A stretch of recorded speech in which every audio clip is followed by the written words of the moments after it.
क्या आपको आपके ऊपर क्या कुछ ज्यादा प्रेशर है, आपको प्रूव करना है कि जिस तरह से आपने कांग्रेस को जिताया इस बार आपको जिताना होगा भाजपा को? संजय जी, ये भी सच है कि आपके साथ जितने लोग पार्टी छोड़ के आए थे उन सबको आप टिकट नहीं दिलवा पाए, उनमें काफी लोग नाराज हैं। संजय जी, इन चुनावों में आपके बहुत ही गजब रंग देखने को मिल रहे हैं। काला कौवा वाला बयान हो, चलो चलो वाले बयान हो, या फिर वो महिला के साथ जो भावुक हो गए वो बहुत देखा गया। लोग कह रहे हैं कि महाराज जी बदले बदले नजर आ रहे हैं इस बार। आप ये कहते हैं कि जो ये दो बड़े नेता हैं कांग्रेस के, ये अपने बेटों को सेट करने में लगे हुए हैं, ये उसी की राजनीति कर रहे हैं। बेटे आपके भी हैं और शिवराज जी का भी बेटा है जो राजनीति में है आपके। मेरा आखिरी सवाल है, क्या मैं अगले मुख्यमंत्री से बात कर रहा हूं इस समय? हमारे साथ ज्योतिरादित्य सिंधिया जी हैं जो कि लगातार पिछले दिनों से धुआंधार प्रचार पूरे राज्य में कर रहे हैं और हम उनसे जानते हैं कि उनको इस बार चुनावों में क्या लगता है। सिंधिया जी, पिछली बार की दो सरकारों में आपका पूरा हाथ और साथ था, चाहे पहले कांग्रेस की सरकार बनी हो। हमने देखा 2018 में किस तरीके से आपने पूरे राज्य में प्रचार किया। इनफैक्ट हमारे सर्वे में आपका नाम सबसे ऊपर आया था और कांग्रेस को हमने बढ़त दिखाई थी। उसके बाद 18 महीने बाद जब बीजेपी की सरकार बनी उसमें भी आपका हाथ था। तो इस बार जो सरकार बनेगी, अगर बनती है, जनता आपको देती, तो आपका कितना बड़ा हाथ उसमें होने वाला है? क्या आप ही की हाथ की वजह से बीजेपी की सरकार बनेगी? कृपा करके इस गलतफहमी में मत रहिएगा। भारतीय जनता पार्टी की सरकार बनती है तो आम कार्यकर्ता की मेहनत और मशक्कत के आधार पर बनती है। भारतीय जनता पार्टी में कोई नेता नहीं, हम सब कार्यकर्ता हैं और कार्यकर्ता की भूमिका ही हम लोग, उसका निर्वाह हम लोग करते हैं। और मैं अपना सौभाग्य मानता हूं कि एक कार्यकर्ता के रूप में मुझे कार्य करने का मौका मिला है। जितनी मेहनत हो सकी कि मैं कर रहा हूं। मध्य प्रदेश में भाजपा का सरकार बनाना अपने आप में अंत नहीं है, केवल एक माध्यम है। जो परिवर्तन भाजपा ने पिछले 18 वर्षों में मध्य प्रदेश की स्थिति में लाई, उस परिवर्तन और उस सफ़र को हमें निरंतर आगे ले जाना है और जनता का आशीर्वाद होगा। पूर्ण बहुमत से हमारी सरकार बनेगी, इसका मुझे पूर्ण आशीर्वाद। क्या आपको आपके ऊपर क्या कुछ ज्यादा प्रेशर है, आपको प्रूव करना है कि जिस तरह से आपने कांग्रेस को जिताया इस बार आपको जिताना होगा भाजपा? प्रेशर तो हर कार्यकर्ता पे होना चाहिए। प्रेशर के बिना परफॉर्मेंस कहाँ आता है? अगर मैं आपको कह दूं कि आपको कोई टीवी इंटरव्यू करने की जरूरत नहीं है, आप घर पे आराम करिए, जो आपके मन में आए थोड़ा कुछ लिख लीजिएगा, आपका परफॉर्मेंस निकलेगा क्या? निखार कब निकलती है? निखार तब निकलती है जब पीक परफॉर्मेंस पे व्यक्ति होता है, चाहे वो एथलीट हो, चाहे वो खिलाड़ी हो, चाहे वो व्यापार के क्षेत्र में हो, चाहे वो सामाजिक क्षेत्र में हो, चाहे वो जनसेवा में हो। मैं जनसेवा में हूँ। तो ये जो अब ये बताइए मुझे कि मैं आपके भाषण सुन रहा हूँ लगातार, ऐसे 5 मुख्य मुद्दे जिससे कि आपको लगता है कि बीजेपी की सरकार जरूर बनाएगी, आप जनता के सामने क्या एजेंडा रख रहे हैं? एजेंडा हमारे जनता के सामने रखने की जरूरत नहीं है, क्योंकि एजेंडा जनता स्वयं अनुभव कर रही है। अगर आपने मेरा वक्तव्य सुना होगा पीपल रवा में, मैंने कहा 2003 की पहली की सरकार में बीएसपी की क्या स्थिति थी, बिजली, सड़क और पानी। आज क्या स्थिति है? जिस प्रदेश में 44,000 किलोमीटर की सड़कें थी, आज 5 लाख किलोमीटर की सड़कें। जिस प्रदेश में केवल 5,150 मेगावाट की बिजली थी, आज 39,000 मेगावाट की बिजली का उत्पादन है। जिस प्रदेश में केवल 7,65,000 हेक्टेयर भूमि सिंचित थी, आज 48 लाख हेक्टेयर भूमि सिंचित है। जिस प्रदेश में प्रति व्यक्ति आय केवल 11,000 रुपये होता था, आज उसी प्रदेश में 1,40,000 हो चुका है। ये परिवर्तन व्यक्ति अपने जीवन में अनुभव कर रहा है। और दूसरे तरफ एक कांग्रेस है जो केवल झूठ का पुलंदा है। और मुझे इस बात का खेद है कि मैं इस झूठ का पुलंदा का भाग था 2018 में। जब जनता के समक्ष जाकर हमने वोट मांगा था, और उसके बाद केवल झूठ फूट और लूट की सरकार स्थापित हुई, वादा खिलाफी की सरकार स्थापित हुई, जनता को हमने निराश करके छोड़ दिया। तो आपको ये लगता है कि हमें देख रहा हूं कि आपके भाषणों में छोटे भाई बड़े भाई जो कमलनाथ और दिग्विजय आपके निशाने पर रहते हैं, तो ये क्या वो पुरानी दुश्मनी जो अभी आपने मुझे बताया कि इस लूट फूट की सरकार? मेरी कोई दुश्मनी किसी से नहीं है। भगवान ने आपको जीवन दिया है, सीमित है। उस जीवन में वैमनस्यता फैलाने को नहीं दिया आपको, दुश्मनी तय करने के लिए नहीं दिया, प्यार देने के लिए और प्यार बटोरने के लिए। लेकिन जरूर जब कोई सरकार वादा खिलाफी करे, वो विषय भी जनता के समक्ष लाना जरूरी है। ये आपको लगता है कि बीजेपी, आप कांग्रेस में काफी समय से रहे, आप फ्रंट लाइन के लीडर थे, इनर सर्कल में थे, उसके बाद आप बीजेपी में हैं, मंत्री हैं, ये कांग्रेस बीजेपी में क्या अंतर है? क्योंकि मैं आपको इसलिए पूछ रहा हूं कि मेरे से आपने एक बार कहा था, जब पिछली बार के चुनावों में आपसे मेरी बात हो रही थी, आपने कहा था देखो रवि, अगर तुम रिपोर्टर हो और तुम्हें संपादक बनाना हो तो तुम्हारी मेरिट देना चाहिए, मेरिट देखना चाहिए, और तुम्हारे बॉस को तुम्हें बनाना पड़ेगा, मैं अपने आप नहीं बन पाऊंगा। तुम कह रहे हो मैं अच्छा काम कर रहा हूँ, लेकिन मेरे बॉस। तो क्या कुछ इस तरह का अंतर आपने कांग्रेस और बीजेपी में देखा? बीजेपी पहले तो एक कार्यकर्ता आधारित पार्टी है, नेता आधारित नहीं है, नंबर 1। नंबर 2, बीजेपी का कार्यकर्ता अपनी जिम्मेदारी और अपना काम अपने भगवान स्वरूप को लेता है, पूर्ण मेहनत मशक्कत करता है। नंबर 3, बीजेपी के अंदर एक मेरिटोक्रेसी है कि अगर आपका परफॉर्मेंस है तो आपको आगे बढ़ाया जाएगा। ये नहीं कि आप परफॉर्मर हो और नॉन परफॉर्मर हो, आपको इस एक ही दृष्टिकोण से देखा जाएगा। और उल्टा, अगर आप परफॉर्मर हो तो जैसे घोड़ों के ऊपर हैंडीकैप डाला रहता है, वैसे आपके ऊपर हैंडीकैप डाला जाएगा। तो यही वजह बीजेपी में किसी की लकीर छोटे करने में नहीं लगते हम, अपनी लकीर लंबी करने में लगते हैं। कांग्रेस पार्टी की प्रथा है कि अपनी लकीर लंबा नहीं कर सकते हो तो रवि की लकीर छोटी कर दो। लेकिन आपके आने के बाद जो आपके विरोधी हैं, जैसे आप आरोप वो भी लगाते हैं कि भाजपा 3 तरह की हो गई है, एक महाराज भाजपा हो गई है, एक शिवराज भाजपा हो गई है, एक नाराज भाजपा हो गई है। ये लोगों का सपना है, लोगों की आशा है, पर ये वो लोग कह रहे हैं जो भारतीय जनता पार्टी की रीति नीति को जानते ही नहीं। ये वो लोग कह रहे हैं जिनकी पार्टी गुट के आधार पे ही चलती है। जिस पार्टी में गुट ही ना हो, जिस पार्टी में अनेक अलग अलग कैंप्स ही ना हो, उसमें ये कहाँ लागू हो सकता है? उल्टा मैं लगाऊंगा उनके ऊपर आरोप, कांग्रेस पार्टी झूठ फूट और लूट की सरकार है और पार्टी।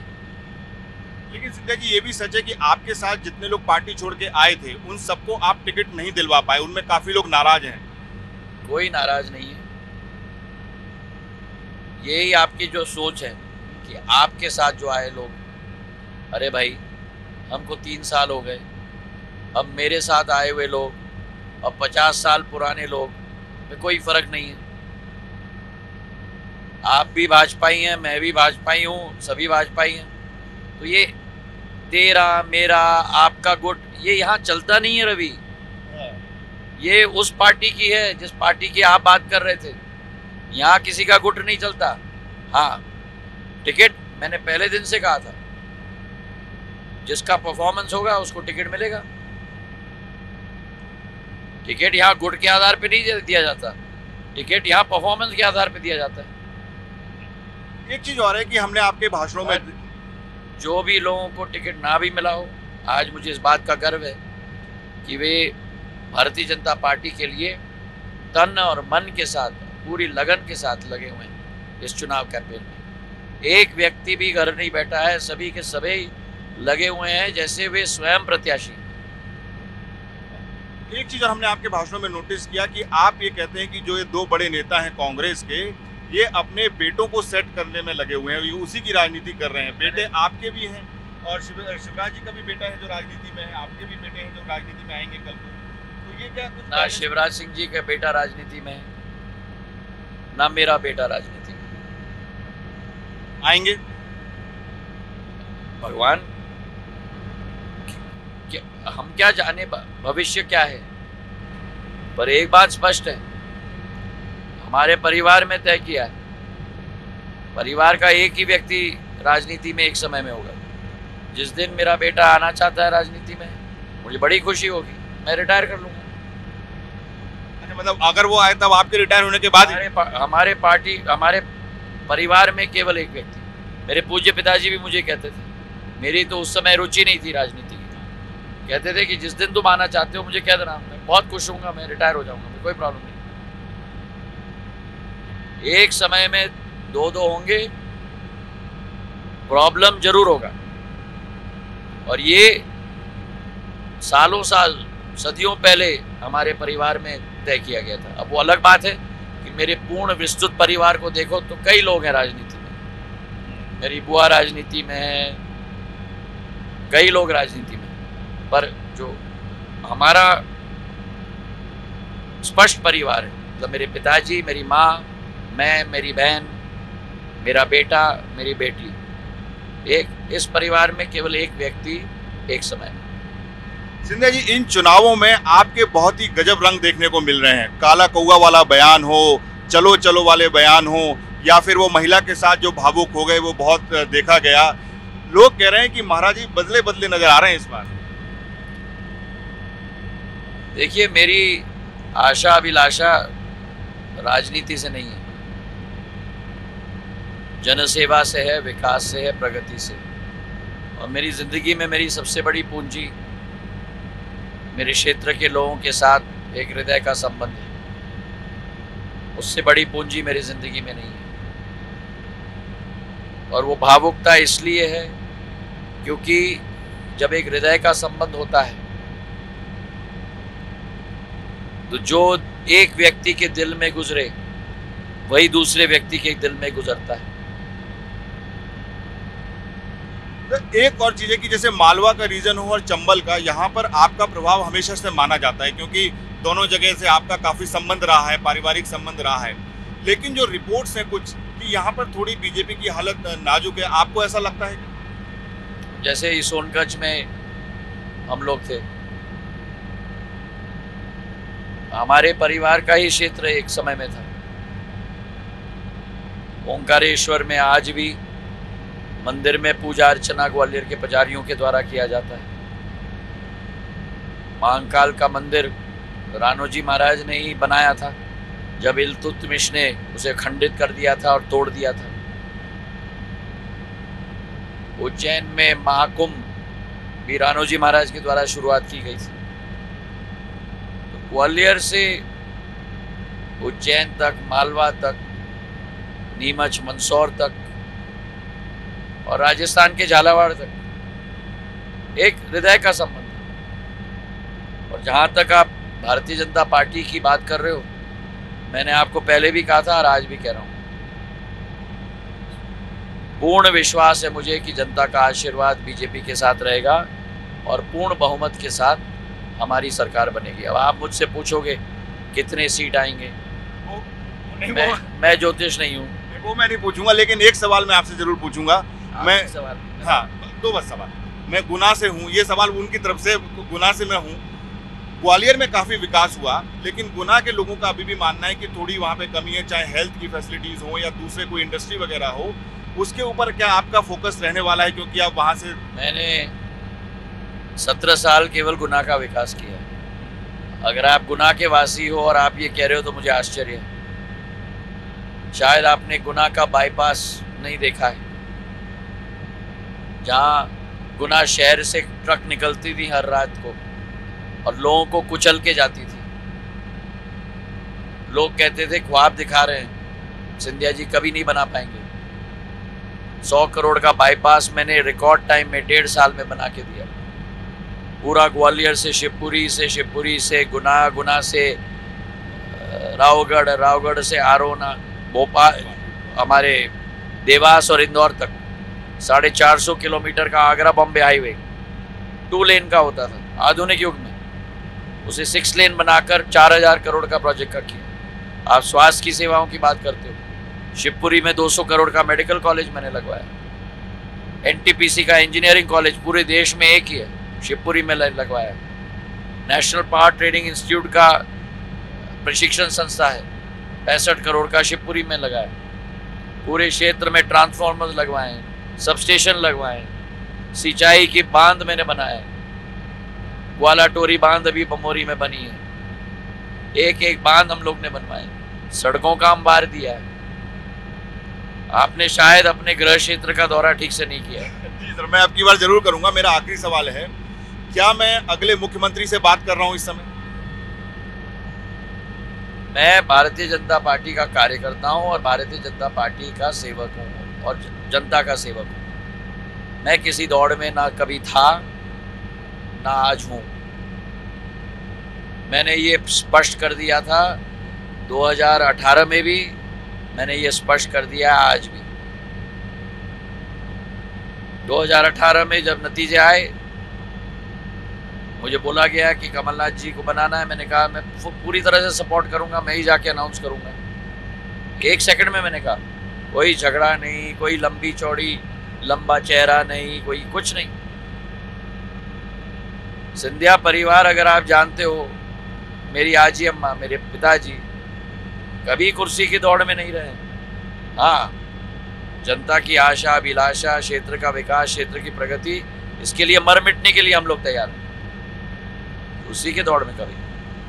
तो हमने देखा कि उन्होंने बहुत बेबाकी से जवाब दिए। उनका कहना है कि वो किसी दौड़ में नहीं है, बल्कि उनका परिवार कभी किसी दौड़ में नहीं रहा। उन्होंने ये भी कहा कि उनके परिवार से राजनीति में तभी कोई आएगा, आ सकता है, लेकिन तभी जब वो रिटायर होंगे।